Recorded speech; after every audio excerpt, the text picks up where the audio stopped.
ఆరాధన కార్యక్రమంలో మనం ప్రేమ గురించి నేర్చుకుంటూ వస్తున్నాం. దేవుడు మనల్ని ఎంత ప్రేమించాడు అనేసి. ఈరోజు మనల్ని ప్రేమించిన దేవుణ్ణి మనం తెలుసుకోవాలి కదా. దేవుడు ప్రేమించాడు సరే. ఇప్పుడు ఆయన మనల్ని ఎందుకు ప్రేమించాడంటే మనం ఆయన్ని తెలుసుకునేదానికే. ఆయన మనల్ని ప్రేమించట్లో ఆయన ప్రూఫ్ చేశాడనేది మనం గమనించాం. మనల్ని ఎట్లా ప్రేమించాడంటే ఆయన యేసుక్రీస్తు ప్రభువారిని భూమి మీదకి పంపించి ఆయన మరణానికి అప్పగించి ఇదో మిమ్మలను ఇంతగా ప్రేమిస్తూ ఉన్నానని ఆయన తెలియజేశాడు. నేను మిమ్మల్ని ఇంతగా ప్రేమిస్తూ ఉన్నాను అని ఆయన తెలియజేశాడు. అదేలాగనే యేసుక్రీస్తు ప్రభువారు కూడా తన ప్రాణాన్ని సిలువమాను మీద అప్పగించి మనల్ని ఆయన నేను కూడా మిమ్మల్ని ఇంతగా ప్రేమిస్తూ ఉన్నానని తెలియజేశాడు. ఇదంతా కూడా వాళ్ళు ఎందుకు చేశారు? ఇదంతా కూడా వాళ్ళు ఎందుకు చేశారు? ఇప్పుడు మనం ఉన్నాం, మన బిడ్డలని మనం ప్రేమిస్తాం కదా. ఎందుకు ప్రేమిస్తాం? వాళ్ళు మనల్ని మర్చిపోవాలనా? వాళ్ళు వచ్చి మనల్ని మర్చిపోవాలని మనం చేయము. వాళ్ళు మనల్ని తెలుసుకోవాలని మనం ప్రేమిస్తాం. మనల్ని వాళ్ళు ఎంతగా తెలుసుకోవాలంటే ఎక్కువగా తెలుసుకోవాలి. ఎంతమంది వచ్చినా సరే మన విషయంలో అంటే తల్లిదండ్రుల విషయంలో బిడ్డలు మోసపోకూడదు.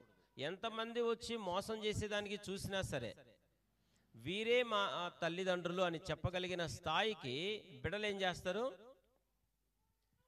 తెలుసుకొని ఉంటారు. అట్లాంటి ఒక వివేకం, తెలివి దేవుని విషయంలో మనకు ఉండాలి అని ఆయన అంతగా ప్రేమించాడు. ఒకవేళ దేవుణ్ణి మనం తెలుసుకోలేదంటే ఏం జరుగుద్ది? దేవుణ్ణి మనం తెలుసుకోలేదంటే ఏం జరుగుద్ది? తల్లిదండ్రులు తెలుసుకోలేదంటే ఏం జరుగుద్ది? తల్లిదండ్రులు మనం తెలుసుకోలేదు. ఒకవేళ తల్లిదండ్రులు తెలుసుకోలేదంటే ఏం జరుగుద్ది? వచనాన్ని మనం చదువుకొని ముందుకు వెళ్ళిపోదాం. 2వ తెస్సలోనికీయులకు రాసిన పత్రిక 1వ అధ్యాయం 6 నుంచి 8 వచనాలు. 2వ తెస్సలోనికీయులకు రాసిన పత్రిక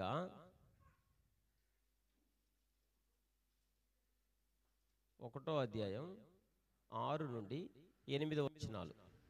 దేవుణ్ణి తెలుసుకోకుండా ఉంటే ఏం జరుగుద్ది?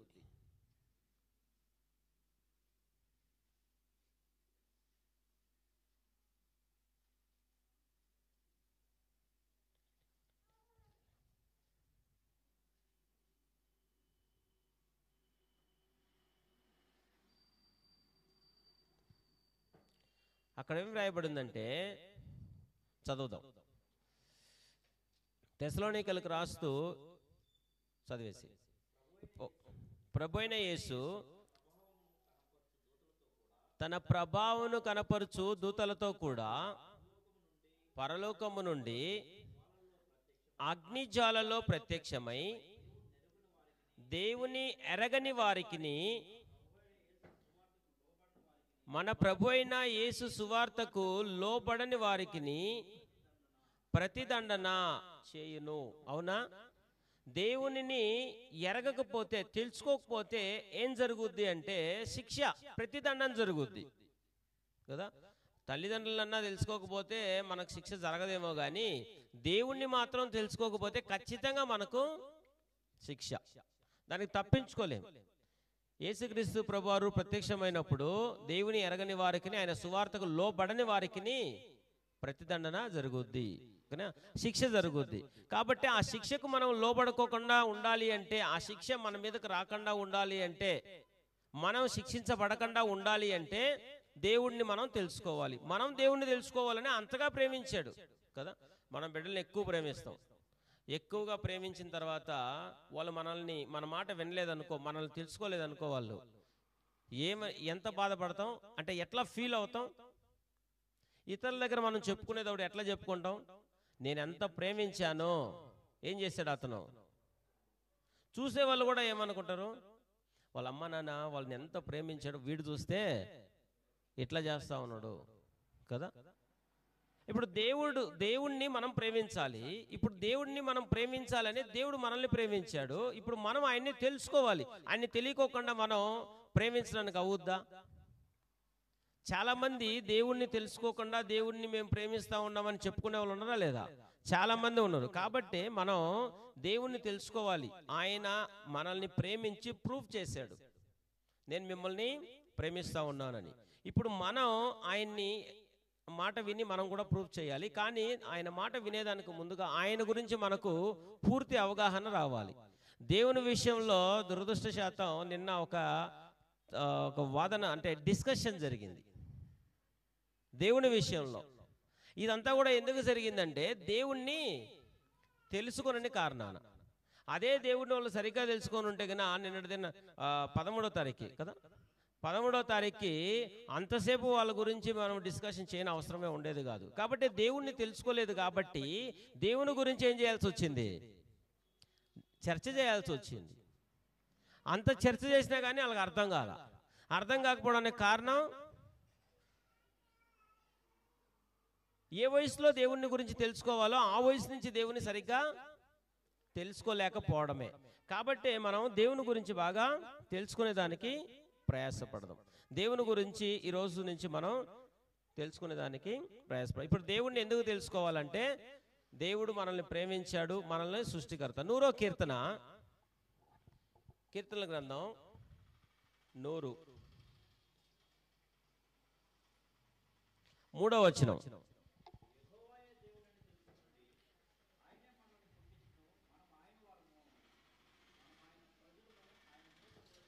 యెహోవాయే దేవుడని తెలుసుకోండి, ఆయనే మనల్ని పుట్టించాడు, మనం ఆయన మేపు గొర్రెలము.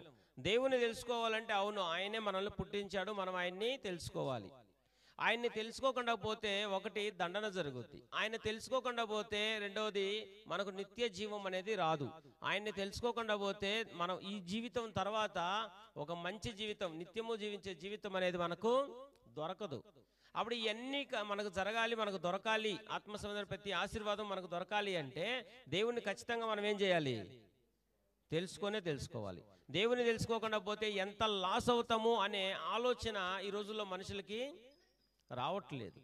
దేవుణ్ణి తెలుసుకోకుండా పోతే నేను చాలా లాస్ అయిపోతాను అనే ఆలోచన మనకు ఉండాలి. దేవుణ్ణి మాత్రం తెలుసుకోకపోతే చాలా లాస్ అయిపోతుంది. ఈ కీర్తనగాడు అంటున్నాడు, యెహోవాయే దేవుడని తెలుసుకోండి, ఆయనే మిమ్మలను పుట్టించెను, ఆయన మేపు గొర్రెలము. ఇట్లా చాలా మంది దేవుణ్ణి తెలుసుకున్నారా అంటే చాలా మంది దేవుణ్ణి తెలుసుకున్నారు. ఇప్పుడు దేవుణ్ణి తెలుసుకునే దానికి దేవుడు మనకి ప్రూఫ్స్ ఏమైనా పెట్టాడా? ఇప్పుడు లేదు, నేను ఆయన చూస్తేనే తెలుసుకుంటాను, నేను ఎరుగుతాను నేను అనేదానికి అవకాశం ఉందా? ఆయన్ని మనం చూడలేం, దేవుణ్ణి చూడలేం. కాబట్టి దేవుణ్ణి చూడలేం కాబట్టి ఆయన్ని, అదృశ్యుడైన దేవుణ్ణి మనుషులందరూ ఎంతమందినైతే ఆయన పుట్టిస్తూ ఉన్నాడో పుట్టించాడో వాళ్ళందరూ కూడా ఆయనను తెలుసుకోవాలని ఆయన కొన్ని ఆధారాలు పెట్టేశాడు. ఆయన ఆధారాలు పెట్టుకోకుండా దేన్ని కూడా నమ్మండి తెలుసుకోండి అని ఆయన అనడు. మనం కూడా అంతే కదా, ప్రూఫ్స్ అంటే ఆధారాలను చూస్తే కదా మనం కూడా నమ్మేది. ఆధారాలు లేకుండా మనం నమ్ముతామా? అంటే మనం నమ్మటానికి ఆధారం కానే కావాలంటే అవును, మనం నమ్మటానికి ఆధారం కానే కావాలి. మనం అడిగేది కూడా అయ్యే కదా, ప్రూఫ్ ఏమి, నువ్వు పలానా ఆయన అనువని నమ్మాలా లేదా? నమ్మాలా. నమ్మేది ఎట్లా నమ్ముతాం? ఆధారాలని, అంటే ప్రూఫ్స్ని ఆధారం చేసుకుని మనం నమ్ముతూ ఉంటాం. కాబట్టి దేవుణ్ణి తెలుసుకునే దానికి, మనం నిత్య జీవాన్ని పొందడానికి, ఆ శిక్షను తప్పించుకునే దానికి బాగా ఏదైనా ఆయన తెలుసుకునే దానికి ప్రూఫ్స్ పెట్టాడా అంటే అవును, దేవుడు ఆ ప్రూఫ్స్ని పెట్టి మీరు నన్ను తెలుసుకోండి అని ఆయన తెలియజేస్తా ఉన్నాడు అనమాట. దాంట్లో మొదటిది ఆయన తెలుసుకునే దానికి, మనుషులందరూ కూడా ఆయన తెలుసుకోవాలని ఆయన ఏం పెట్టాడంటే సృష్టిని పెట్టాడు.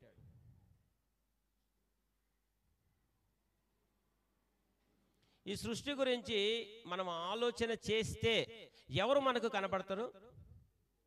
యెహోవాయే దేవుడని తెలుసుకోండి, ఆయనే మనల్ని పుట్టించాడు. ఇప్పుడు ఆయనే దేవుడని మనం తెలుసుకునే దానికి ఆయన ఆధారాలను పెట్టాడా? ఆధారం లేకుండా చేయలేదు ఆయన కదా. రోమీయులకు రాసిన పత్రిక 1వ అధ్యాయం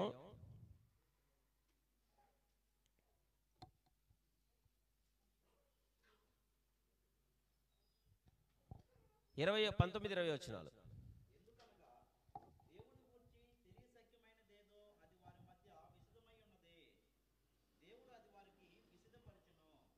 దేవుని గురించి తెలియశక్యమైనది ఏదో అది అది ఎవరు విషదపరిచారంట? దేవుడే అది వారికి విషదపరిచెను.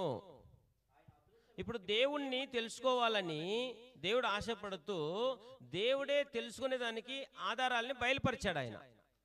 వాటన్నిటిని చూస్తే మనం ఆటోమేటిక్గా ఎవరిని తెలుసుకోవచ్చు? దేవుడిని తెలుసుకోవచ్చు, నిత్య జీవాన్ని పొందొచ్చు ఈ జీవితం తర్వాత. ఇక్కడ మనకు నిత్యము జీవించే జీవితం ఉందా? ఇక్కడ మనం ఒక విశ్వాసులుగా జీవించాలన్నా సరే ప్రాబ్లమ్స్ ఎక్కువ. ఇక్కడ దేవుణ్ణి తెలుసుకున్న వారుగా మనం జీవించాలని మనం తీర్మానం తీసుకోండి. విపరీతమైన శ్రమలు, విపరీతమైన ఇబ్బందులు, కొన్నిసార్లు భార్య ఆటంకం పరుస్తుంది, కొన్నిసార్లు భర్తే ఆటంకం పరుస్తాడు, కొన్నిసార్లు బిడ్డలు కూడా. ఇట్లా ఈ జీవితం తర్వాత మనం ఒక మంచి జీవితానికి వెళ్ళిపోవాలి అంటే, సుఖముగా మేలునందుచు అనేక దినాలు మనం దేవునితో పాటు బ్రతకాలి అంటే మనం ఈ జీవితంలోనే దేవుణ్ణి తెలుసుకోవాలి. మనకు అనుగ్రహించబడిన ఆయుష్కాలంలోనే మనం దేవుణ్ణి తెలుసుకోవాలి.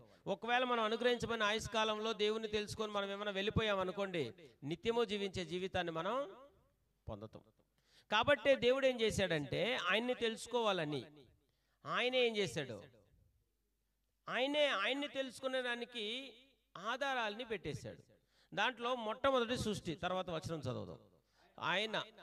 ఆయన అదృశ్య లక్షణములు అనగా ఆయన నిత్యశక్తియు దైవత్వమును జగదుత్పత్తి మొదలుకొని సృష్టించబడిన వస్తువులను ఆలోచించుట వలన తేటపడుచున్నది.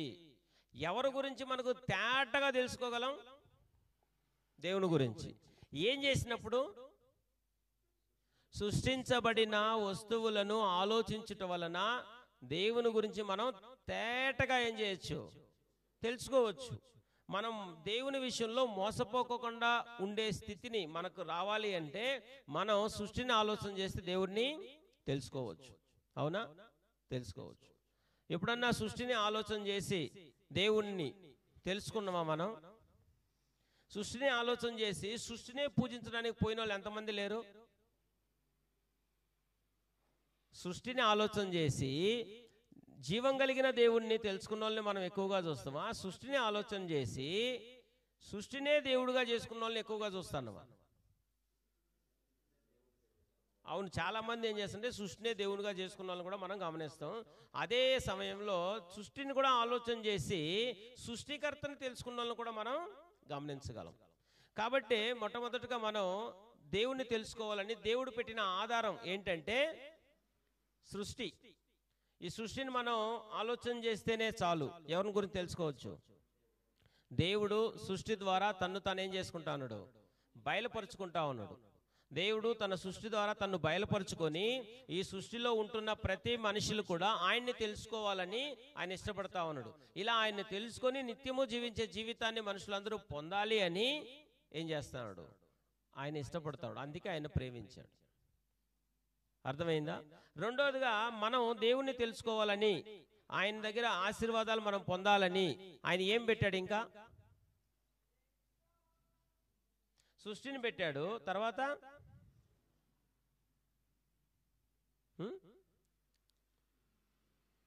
ఏంటి? ఒకటి దేవుని తెలుసుకోవాలంటే సృష్టి ఆలోచన చేస్తే మనం ఎవరిని తెలుసుకోవచ్చు? దేవుణ్ణి తెలుసుకోవచ్చు. రెండోది మనుషులను కూడా ఆలోచన చేస్తే ఎవరిని తెలుసుకోవచ్చు? దేవుణ్ణి తెలుసుకోవచ్చు కదా. అపోస్తల కార్యాలు 17వ అధ్యాయం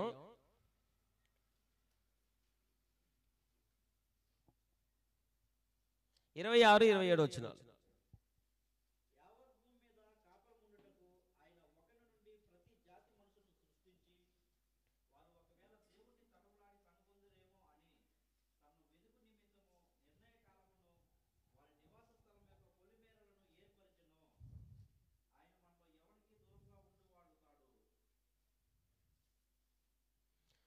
మానవుని అంటే మనుషుడు తన్ను తాను ఆలోచన చేసుకుంటేనే నన్ను చేసిన ఒక సృష్టికర్త అయిన దేవుడు ఉన్నాడు అని తెలుసుకొనడానికి ఏముంది? అవకాశం ఉంది. తనను తాను ఆలోచన చేసుకుంటే చాలు కదా. తన్ను తాను ఆలోచన చేసుకుంటే నాకు నేనే కలిగినానా, లేకుంటే నన్ను ఈ విధంగా సృష్టించిన దేవుడు ఉన్నాడా లేడా అని తెలుసుకునే దానికి ఆధారం ఉంది. మనం అప్పుడు దేవుడా మిమ్మల్ని తెలుసుకోలేదు, అవ్వలేదు, నాకెవరు చెప్పలేదు అనే చెప్పడానికి అవకాశం ఉందా? లేదు. నాలోనే సాక్ష్యం పెట్టేశాడు ఆయన్ని తెలుసుకునేలాగా. మనలోనే ఏం చేశాడు? ఆయన సాక్ష్యం పెట్టాడు. ఇలా తెలుసుకున్న ఒక వ్యక్తి ఏం చేస్తా ఉన్నాడంటే, కీర్తనకారుడు 139వ కీర్తన 13-14 వచనాలు.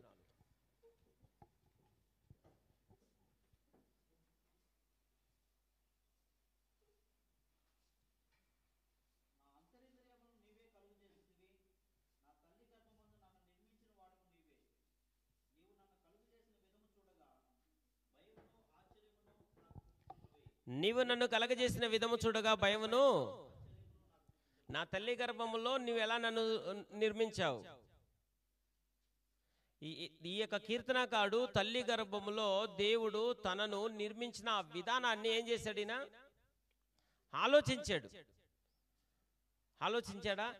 తల్లి గర్భంలో నిర్మించబడిన ఆ యొక్క విధానాన్ని ఈయన ఆలోచన చేసి దేవుడి విషయంలో ఈయన ఎట్లాంటి తీర్మానానికి వచ్చాడు? ఆయనకు కృతజ్ఞతాస్తుతులు ఈయన తెలియచేయలేకోకుండా ఉండలేకపోతున్నాడు ఈయన. అవునా? ఆ 14వ వచనం చూడండి. ఎందును బట్టి 13వ వచనంలో నా అంతరింద్రియములను నీవే కలగజేస్తేవి. నా అంతరింద్రియాలు అంటే ఇన్నర్ ఆర్గన్స్, అంటే కలగజేసిందంతా కూడా ఎవరే? దాన్ని డిజైన్ చేసింది ఎవరు? లివర్ కానీ కిడ్నీ కానీ ఉన్నాయా? ఒక హార్ట్, గుండెకాయ, దీన్ని హార్ట్ అంటాం, మనం తెలుగులో గుండెకాయ అంటాం కదా. హార్ట్ అంటే మన హృదయం అంటే ఎక్కడ వస్తుంది కదా, కానీ దీన్ని ఏమంటాం? గుండెకాయ. ఈ గుండెకాయని డిజైన్ చేసింది ఎవరు? మనం చేసుకున్నామా? అసలు ఆ గుండెకాయ పూర్తి శరీరానికంతా రక్త సరఫరా పంపిస్తుందా? పంపిస్తుంది.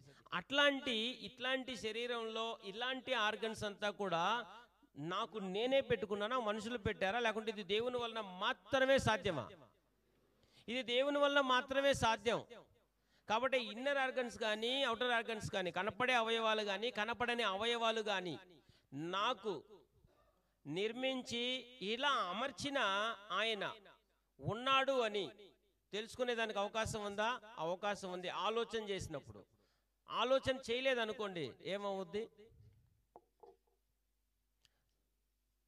నాకు చెవులు కానీ ముక్కు కానీ ఇలా పెట్టిన ఆయన ఉన్నాడు ఆలోచన చేసామా? సృష్టిని ఆలోచన చేసామా? ఒకసారి భూమి, ఒకసారి ఆకాశము, భూమి, పక్షులు, ఇవన్నిటిని ఆలోచన చేసామా? ఇవన్నిటిని ఆలోచన చేస్తే ఖచ్చితంగా దేవుడు మనకు ఉన్నాడు అని అర్థమవుద్ది. ఆయన్ని చూడలేము, కానీ ఉన్నాడని మనం ఎరగగలము, తెలుసుకోగలమని అర్థమవుద్ది. మనల్ని మనమే ఆలోచన చేసినప్పుడు దేవుడు ఖచ్చితంగా ఉన్నాడు అనేది ఆలోచన మనకు ఆటోమేటిక్గా ఆ తీర్మానానికి మనం రాగలం. ఇట్లా ఆలోచన చేయకుండా దేవుడు ఉన్నాడని తెలుస్తుందా? తెలవదు. కాబట్టి దేవుణ్ణి తెలుసుకునేదానికి ఆయన ఆధారం పెట్టుకోకుండా ఉండలేదు. ఆయన ఖచ్చితంగా ఆయన తెలుసుకోవాలని మనుషులకి ఏం చేశాడు? ఆధారాన్ని పెట్టి ఒకరి నుండి ప్రతి జాతి మనుషుల్ని సృష్టించాడు ఆయన. ఆ జాతి మనుషుల్లో మనం కూడా ఈ యొక్క జనరేషన్లో ఉన్నాం. ఇప్పుడు మన గురించి మనం ఆలోచన చేసినప్పుడు మనకు ఖచ్చితంగా తెలుస్తుందా? అవును, దేవుడు నన్ను సృష్టించాడు అనేది మనం ఈజీగా తెలుసుకోగలం కదా. ఇంకా ఏం పెట్టాడు దేవుడు? ఎక్కువగా ఆలోచన చేయట్లేదు, మనకు కొద్దిగా సమయం ఉంది కాబట్టి. ఒకటే దేవుణ్ణి తెలుసుకోవాలి, మనుషులందరూ కూడా నిత్య జీవానికి వెళ్ళాలి, నిత్య జీవానికి వెళ్ళి అక్కడ ఆయనతో పాటు ఉండాలి అని ఆయన ఆధారాన్ని పెట్టాడు, సృష్టిని. ఈ సృష్టిని మనం ఆలోచన చేస్తేనే ఒక గాలి, నీళ్లు, ఒక ఈ పంచభూతాలు ఉన్నాయి కదా, భూమి, ఆకాశం, గాలి, నీరు, నిప్పు అని, అది వాటిని ఆలోచన చేసినప్పుడు మనం దేవుని తెలుసుకోగలం. ఒక తర్వాత మనుషుడు మనల్ని మనమే ఆలోచన చేసినప్పుడు మనలోనే తాను ఉన్నాను, నేను నిన్ను చేశాను అనే తెలుసుకునే ఒక స్థితిని ఆయన పెట్టేశాడు. లేదు, నిన్ను తెలుసుకోలేదు అని చెప్పడానికి అవకాశమే లేదు కదా. తర్వాత ఇంకా ఏం పెట్టాడు ఆయన? దేవుడిని మనం తెలుసుకునేదానికి ఇంకా ఏం పెట్టాడు? ఇంకా ఏం పెట్టాడంటే బైబిల్ని పెట్టాడు ఆయన. ఇది దేవుని గ్రంథమే కదా, దేవుని గ్రంథమే. ఇది దేవుని గ్రంథము. దీన్ని చదివితే ఈజీగా ఎవరైనా సరే దేవుని తెలుసుకోగలరా? దేవుని చేత రాయబడిన గ్రంథం అని దీన్ని ఈజీగా తెలుసుకో. ఒకటి సృష్టిని పెట్టాడు, రెండోది మనిషిని పెట్టాడు. మూడోది తన గ్రంథాన్ని పెట్టాడు. పెట్టాడా? పెట్టాడు. యేసుక్రీస్తు ప్రభువారు భూమి మీదకి రావడానికి ముందుగానే గ్రంథం అనేది రాయబడిందా? దేవుని గురించిన సత్యం అనేది రాయబడిందా? రాయబడింది. లోకం పుట్టి 2000 సంవత్సరాలు అంటే అయిన తర్వాత 2500 సంవత్సరాలు అయిన తర్వాత ఏం చేయబడింది? దేవుని గురించిన సత్యం అనేది రాయబడింది మోసే చేతిలో. ఇప్పుడు ఆ గ్రంథాలు అనేది రాయబడినప్పుడే దేవుని గురించి ఏం చేయడానికి అవకాశం ఉంది? మనుషులందరూ కూడా దీన్ని చదివి కూడా నేర్చుకునేదానికి అవకాశం ఉంది, తెలుసుకునేదానికి అవకాశం ఉంది.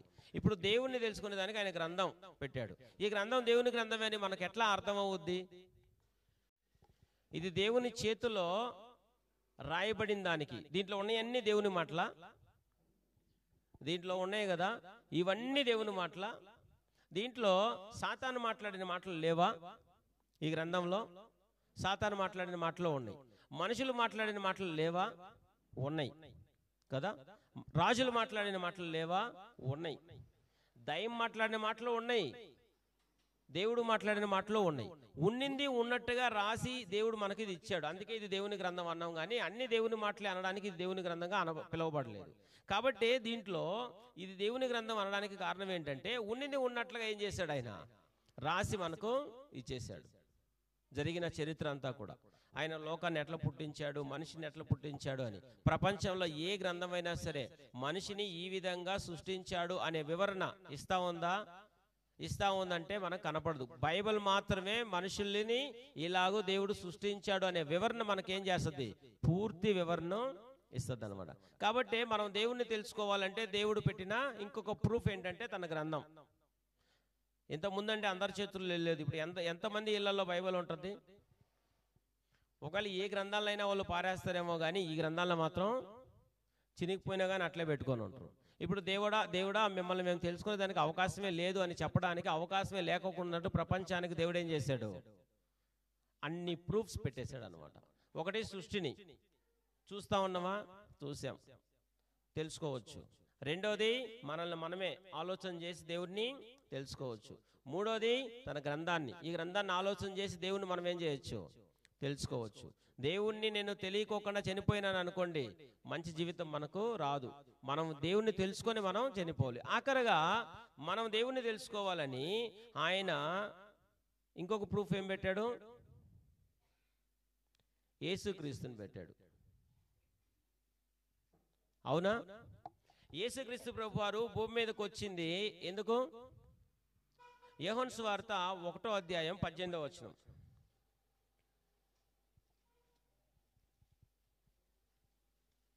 యోహాను సువార్త 1వ అధ్యాయం 18వ వచనం.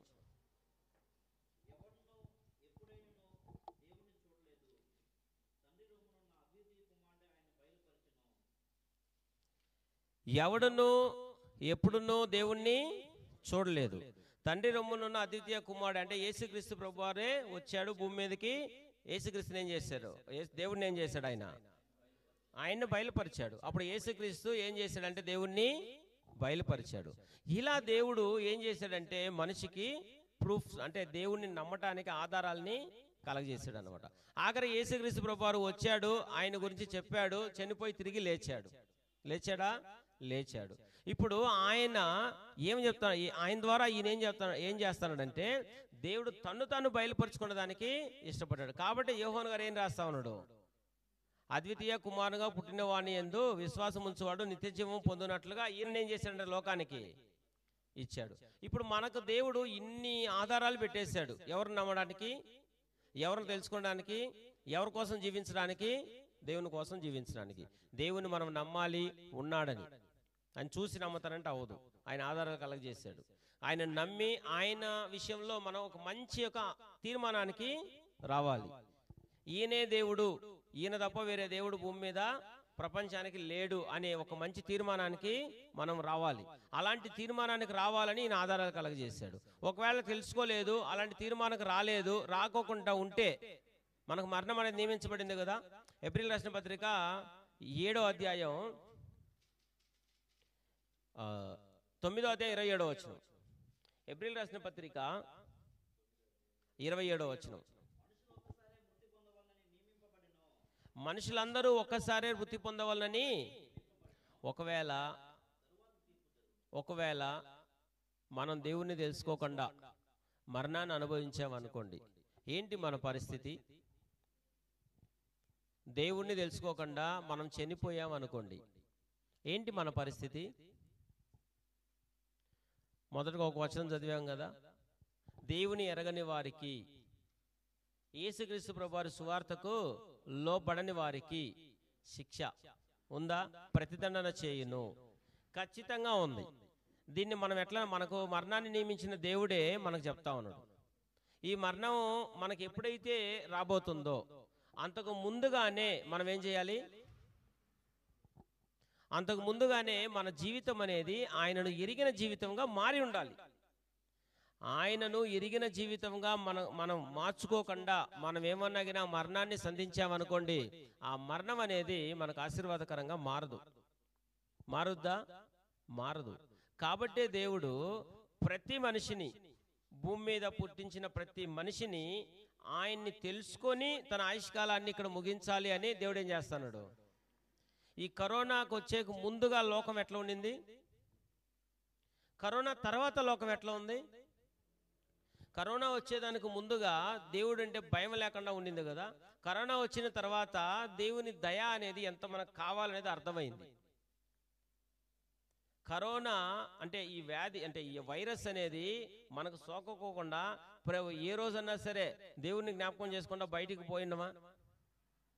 బయటికి పోయేటప్పుడంతా మనకేం జ్ఞాపకం వస్తుంది? దేవుడా ఏం చెయ్యి. ఒకవేళ వచ్చేసింది అనుకో, ఎట్లా ఉంటుంది? ఎప్పుడు ఫోన్ చేయని వాళ్ళు కూడా చేసి, బ్రదర్ మా గురించి ఏం చేయండి, ప్రార్థన చేయండి కదా. అదే దేవుణ్ణి తెలుసుకున్న తర్వాత ఒకవేళ కరోనా వచ్చింది, చచ్చిపోతా ఉన్నాం అనుకుందాం, చనిపోవడానికి భయం వచ్చేసింది, చనిపోవడానికి, బ్రదర్ పర్వాలేదు నేను చేస్తే ఆయన దగ్గరికి పోతాను, నేను ఆయన బాగా తెలుసుకొని ఉన్నాను అని చెప్పగలుగుతామా? అదే తెలుసుకునే మనకు కాన్ఫిడెన్స్ ఉంటే, 100% కాన్ఫిడెన్స్ ఉంటే, లేదు నేను కరెక్ట్గా దేవుణ్ణి తెలుసుకున్నాను అనే కాన్ఫిడెన్స్ ఉంటే మనం ఎట్లాంటి ధైర్యంతో ఉండగలం? కాబట్టి దేవుణ్ణి తెలుసుకొని ధైర్యమైన ఒక జీవితాన్ని భూమి మీద మనం జీవించడానికి మన ఆయుష్కాలాన్ని ఆయన పెట్టాడు. మనం ఎన్ని ప్రూఫ్స్ ఆయన పెట్టి కూడా మనం దేవుణ్ణి తెలుసుకోలేదు అనుకో, మన మరణం నియమించబడింది. మరణం తర్వాత మన జీవితాలు ఎలా ఉంటాయి? కాబట్టి దేవుణ్ణి తెలుసుకోవాలా? అవును, దేవుణ్ణి తెలుసుకోవాలి. మనం దేవుణ్ణి తెలుసుకుంటే మన మరణం తర్వాత నిత్యము జీవించే జీవితం. దేవుని తెలుసుకుంటే మన మరణం తర్వాత మన ఆత్మ అనుభవించవలసిన ఆత్మ సంబంధమైన ఆశీర్వాదాలు అన్నీ మనకు దొరుకుతాయి, అనుభవించగలం వాటిని. ఇప్పుడేం వాగ్దానం చేశాడు, తర్వాత మనం ఖచ్చితంగా మనం అనుభవించబోతాం. అనుభవిస్తామా? అనుభవిస్తాం. దేవుని తెలుసుకున్న తర్వాత ఏడుపు లేని ఒక జీవితం మన మరణం తర్వాత. దేవుని తెలుసుకొని మనం మరణిస్తే ఏడుపు ఉందా? కన్నీళ్ళు ఉన్నాయా? కన్నీళ్ళు లేని జీవితం. ఇప్పుడైతే భార్య ఆటంకం చేస్తుంది, భర్త ఆటంకం చేస్తాడు, బిడ్డలో ప్రాబ్లం చేస్తాడు. ఎవరి దగ్గరికి పోకూడదని, ఎవరిని తెలుసుకోకూడదని, దేవుని తెలుసుకోకూడదని. కానీ దేవుని తెలుసుకున్న జీవితాన్ని జీవించి మరణం తర్వాత ఎలాంటి జీవితాన్ని మనం పొందబోతాం? ఒక మంచి జీవితాన్ని మనకు దేవుడు ఇవ్వబోతాడు. కాబట్టి మనకు దేవుడు మంచి జీవితాన్ని పెట్టాడు. ఎప్పుడంటే మన మరణం తర్వాత. ఇక్కడ రెండు మిళితమై ఉంటాయి. కొన్ని రోజులు కష్టం ఉంటుంది, కొన్ని రోజులు సంతోషంగా ఉన్నాము అనుకున్న లోపే ఏమొస్తుంది? ప్రాబ్లమ్స్ వచ్చింది. ఇంకా నేను ఏం చేయాలనే ఒకలాంటి వెక్స్ అయిన జీవితాన్ని జీవించేటప్పుడే మనకు కొద్దిగా సంతోషం. ఇట్లా సంతోషం అనేది తర్వాత దుఃఖం అనేది ఏమైంది? అవును కదా. కొన్ని రోజులు హ్యాపీగా ఉంటే కొన్ని రోజులు సాడ్ అంటే దుఃఖంగా ఉంటాం, కొన్ని రోజులు దుఃఖంగా ఉంటే కొన్ని రోజులు. కానీ దేవుని తెలుసుకున్న జీవితం మరణం తర్వాత ఎప్పుడు కూడా అలాగే ఉంటుంది, సంతోషంగానే ఉంటుంది. కాబట్టి మనుషులందరూ దేవుణ్ణి తెలుసుకోవాలని దేవుడు ఏం చేస్తాడంటే పరలోకం నుండి మనుషులను పరిశీలన చేస్తూ ఉన్నాడు అనమాట. ఎవరన్నా నన్ను ఎదికే వాళ్ళు ఉన్నారా అని ప్రూఫ్స్ పెట్టి, ఆధారాలు పెట్టి ఆయన ఎదురు చూస్తూ ఉన్నాడు. 14వ కీర్తన 2వ వచనం.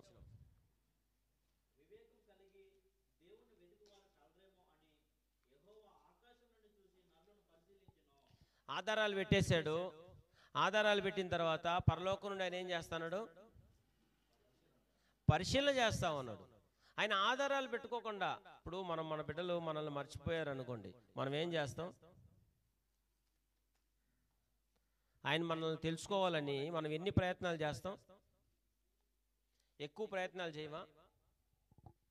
ఇంట్లో తల్లిదండ్రుల దగ్గర పిల్లలు మాట్లాడరు అనుకో, మాట్లాడడం అతను ఏం కావాలో అవన్నింటినీ రెడీ చేసి ఏం చేస్తారు? పక్కన పెడతారు. ఇప్పుడన్నా వేసుకొని వచ్చి తిన్న దగ్గర ఏం చేస్తాడు? 2 మాటలు మాట్లాడుతాడేమో అని కదా. అంటే తిండి విషయంలో ఇంట్లో మాట్లాడుకోకుండా ఉంటేనే. ఇప్పుడు దేవుడు అన్నిటినీ ఆధారాలు పెట్టి నన్ను తెలుసుకోవాలి అని పరలోకం నుండి ఆయన ఏం చేస్తున్నాడు? పరిశీలన చేస్తా ఉన్నాడు. ఒకవేళ మనం తెలుసుకోలేదనుకో, ఎట్లా ఉంటుంది ఇంక మన జీవితం? 2 దినవృత్తాంతాల గ్రంథం 16వ అధ్యాయం 9వ వచనం. తన ఎడల యథార్థ హృదయం గల వారిని బలపరుచుటకై యెహోవా కనుదృష్టి లోకమందంతటా సంచారం చేయుచున్నది. తన ఎడల యథార్థ హృదయం గల వారిని బలపరుచుటకు దేవుని యొక్క కనుదృష్టి ఏం చేస్తూ ఉంది? లోకమంతా సంచారం చేస్తూ ఉన్నది. కాబట్టి దేవుడు మన విషయంలో ఏం ఎదురు చూస్తాడంటే, మనుషుల విషయంలో అందరూ కూడా ఆయన్ని బాగా తెలుసుకోవాలి. బాగా ఎవరు వచ్చి మోసం చేయడానికి అవకాశమే లేనంత స్థాయికి ఆయన ఏం చేయాలి? తెలుసుకోవాలని ఎవరు ఎదురు చూస్తూ ఉన్నారు? ఆయనే ఎదురు చూస్తాను. మనము అదే కదా ఎదురు చూసేది. మా బిడ్డలు ఎవరు వచ్చి మోసం చేసినా సరే వాళ్ళ అమ్మ నాన్న వాళ్ళని పిలవాలని మనం అనుకుంటామా?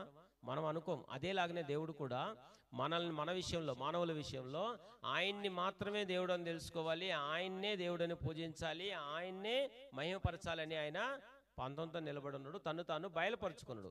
ఎలా తను బయలుపరుచుకున్నాడు అంటే, ఇలా బయలుపరుచుకున్నాడు. సృష్టి ద్వారా మనల్ని, అంటే మనిషిని సృష్టించడం ద్వారా, బైబిల్ని తన గ్రంథాన్ని ప్రపంచానికి ఇచ్చుట ద్వారా, తర్వాత యేసుక్రీస్తు ప్రభువారిని ప్రపంచానికి పంపించడం ద్వారా తను తాను ఏం చేశాడు? బయలుపరుచుకున్నాడు. ఇంత బయలుపరుచుకున్న తర్వాత కూడా మనుషులు ఏమన్నా ఆయన తెలుసుకోకుండా వెళ్ళిపోయారనుకోండి, ఎట్లాంటి జీవితం ఉంటుంది? మంచి జీవితం అనేది పరలోకంలో మనకు ఉండదు. కానీ జీవితం ఉంటుంది, కానీ మంచి జీవితం ఉండదు. నాశనం అనేది ఖచ్చితంగా ఉంటుంది. కాబట్టి మనం అందరం కూడా నాశనానికి పోకోకుండా నిత్య జీవానికి పోయి మంచి జీవితాన్ని జీవించాలి. మరణం తర్వాత అట్లాంటి జీవితాన్ని మనం అందరం కూడా పొందాలని దేవుడు ఇష్టపడుతూ ఉన్నాడు అనమాట. అలాంటి వాళ్ళని దేవుడు వెతికి నిత్య జీవాన్ని పొందడానికి వచ్చే వాళ్ళని కూడా దేవుడు ఏం చేస్తున్నాడు? పరిశీలన చేస్తాడు. అలాంటి వాళ్ళు ఎవరన్నా ఉన్నారా? వాళ్ళని బలపరుస్తాం. వాళ్ళని ఏం చేద్దాం? బలపరుస్తాం కదా. అట్లాంటి కనుదృష్టి, దేవుని యొక్క కనుదృష్టి అలాంటి వారి కోసం ఏం చేస్తూ ఉంది? తిరుగుతూ ఉందా? లోకమంతా సంచారం చేస్తుంది. అలాంటి ఆయన నేను అయ్యి ఉండాలి, అలాంటి ఈ లిస్టులో నేను ఉండాలి అని మనం ఏం చేయాలి? ఒక తీర్మానాన్ని తీసుకోవాలి. కాబట్టి దేవుణ్ణి తెలుసుకొని ఈ యొక్క ఆయుష్కాలంలో, కొద్ది అల్ప ఆయుష్కాలంలో మనం దేవుని తెలుసుకుంటే మన మరణం అనేది ఖచ్చితంగా మనకు. మరణం తర్వాత దేవుడు మంచి జీవితాన్ని మనకిస్తాడు. ఒకవేళ దేవుని తెలుసుకోలేదనుకోండి, మరణం మాత్రం ఖచ్చితం. మరణం తర్వాత మంచి జీవితం అనేది మనకు రాదు. ఇది దేవుడే ఇవ్వాలి. భార్య భర్తకి ఇవ్వడు, భర్త భార్యకి ఇవ్వదు, బిడ్డల తల్లిదండ్రులకు కూడా ఇచ్చేదానికి అవకాశం లేదు. ఎవరికి ఇచ్చేదా మాదిరి అవకాశం లేదు. ఇది దేవుడే మనకి ఇలాంటి జీవితాన్ని ఇవ్వాలి. కాబట్టి దేవుని తెలుసుకునే దానికి మనకు ఆయన ఆధారాలని పెట్టేశాడు. ఈ ఆధారాలను బట్టి దేవుడిని మనం ఈజీగా ఆలోచన చేసి ఏం చేయొచ్చు? తెలుసుకోవచ్చు. కాబట్టి ఈ వారం నుంచి మనం కొద్ది పాఠాన్ని దేవుడి గురించి నేర్చుకునే దానికి ప్రయాసపడదాం. దేవుని గురించి మనం మోసపోకోకుండా ఉండే స్థాయికి మనం ఏం చేద్దాం? నేర్చుకునేదానికి మనం ప్రయాసపడదాం. కాబట్టి ఇంత ఓర్పుతో విన్న మీకు అందరికీ ప్రభువైన యేసుక్రీస్తు నామంలో వందనాలు తెలియజేస్తూ ముగిస్తూ ఉన్నాను.